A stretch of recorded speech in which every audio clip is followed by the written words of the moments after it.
Thanks for inviting us in. It's now 11 o'clock, and tonight Catholics around the world and here in Indiana are expressing support and surprise after the selection of Pope Leo XIV.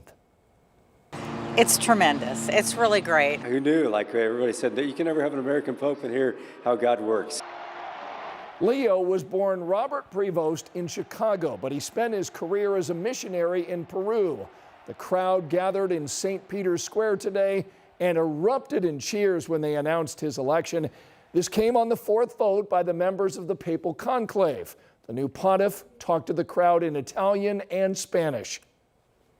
This is the peace of the risen Christ, a peace that is disarming and humble and persevering. It comes from God, God who loves all of us without any limits and conditions. And tonight at 11, we want you to hear more reaction from Catholics across central Indiana who watched today's historic moment. History at the Vatican and excitement for Catholics here in central Indiana. We have a new Papa, the Vicar Christ on earth, Victor. The news of Pope Leo XIV came hours before Hoosiers gathered for Mass in downtown Indianapolis. Well, we've never had a Pope from the United States before, so this is the first time.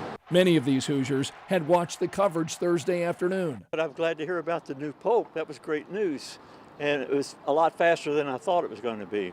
Watching history unfold was emotional for many. And when he started praying the Hail Mary, both of us started praying the Hail Mary. It's a Catholic prayer, and we just started praying it with him. Hoosier Catholics tell us they are already praying for Pope Leo XIV. We're looking forward to Pope Leo XIV and his guidance to the church. And pray for him and pray for all the bishops, archbishops.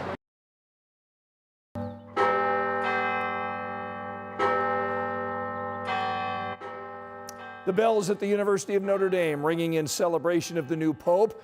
The sounds coming from the Basilica of the Sacred Heart after white smoke billowed from the chimney at the Sistine Chapel. And tonight, Notre Dame celebrated a special Mass of Thanksgiving for Pope Leo XIV. Today we celebrate the election of a new pope.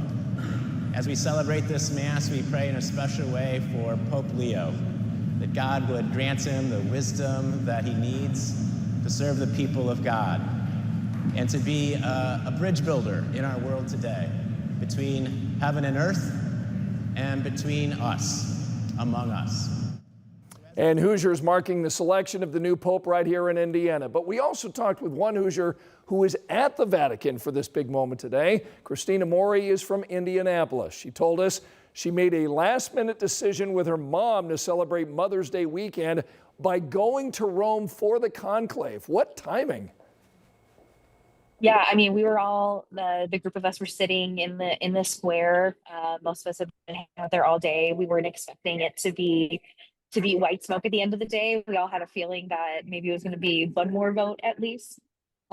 So we were caught off guard when all of a sudden we saw the white smoke billowing out, and it was just this palpable excitement in the entire square. Our group and everyone else around us. It was wonderful. Maury went on to tell us her mom arrives tomorrow, saying they'll be checking the Pope's calendar for a chance to see the Holy Father together. And we've talked about how the election of Pope Leo is historic, but tonight we wanted to get some context about the process to name the successor to Pope Francis. So we talked with IU history professor Ray Habersky today. So he reiterated the shock of the Cardinals choosing an American. Habersky's told us that Leo is a moderate who was close to Francis, telling us that Leo is seen as an insider, someone who gets along with lots of people. So we talked to him about just how fast the conclave reached a conclusion. It is unusual, I think, for a conclave to end this fast, but I think we also have an idea of in popular culture that the conclave goes on for a long time, and there's a lot of intrigue, so we don't know what was going on behind the scenes. And I guess we'll find out as it days, in the coming days, whether or not this was a choice that many of the Cardinals had already lined up behind. Professor Habersky told us he thinks Leo is pretty quiet, and he does not expect him to push the papacy in any particular direction right now. Our coverage of the new Pope continues over on WTHR+. In fact, it's streaming on demand right now. You can download our free app on Apple TV, Fire Stick, or Roku. Angela? Scott, cooler air is moving in right now. Temperatures already dropping into the lower 50s. Kokomo down to 52, along with Muncie, 51 Richmond. We did end up with some rain, heavy at times this afternoon and this evening south. Those areas may end up with some patchy fog. Otherwise, just be prepared to grab the jacket or the sweatshirt. Early morning temperatures will be in the low 40s, headed to work and school. If you're headed to the track, maybe taking the day off. What a beautiful day at Indianapolis Motor Speedway tomorrow. A cool start, but sunny and mild, highs in the 60s. Think about the victims in this, and we ask that you come forward with any information. There is a push this evening to find the driver who was involved in that deadly crash on the southwest side of Indy. A 4-year-old boy was killed in that wreck. This is a story we first brought you as breaking news last night at 11. Police tonight telling us that someone ran a red light at Raymond Street and State Avenue, crashing into another car and a dad riding a bike with his son in the wagon behind him. Alan Marcelo Salas Garcia died at the hospital. His dad and the driver in the other car were both critically injured. And now police are hoping that someone who knows something will report it. If this person fled on foot, they could have went several blocks, a mile on foot, walking by your house. If you think that maybe there's something there, please review any surveillance footage and just check that. So today we talked to a young man who told us Alan was his baby brother. He described the boy as an always happy 4-year-old. So if you have any information about the driver, please reach out to IMPD or Crime Stoppers. There's the phone number. You don't have to give your name. Tonight at 11, a former Brownsburg daycare employee is accused of child sexual abuse. And now police are confirming to 13 News they have been inundated with communication from concerned parents who believe their children may have also been victims.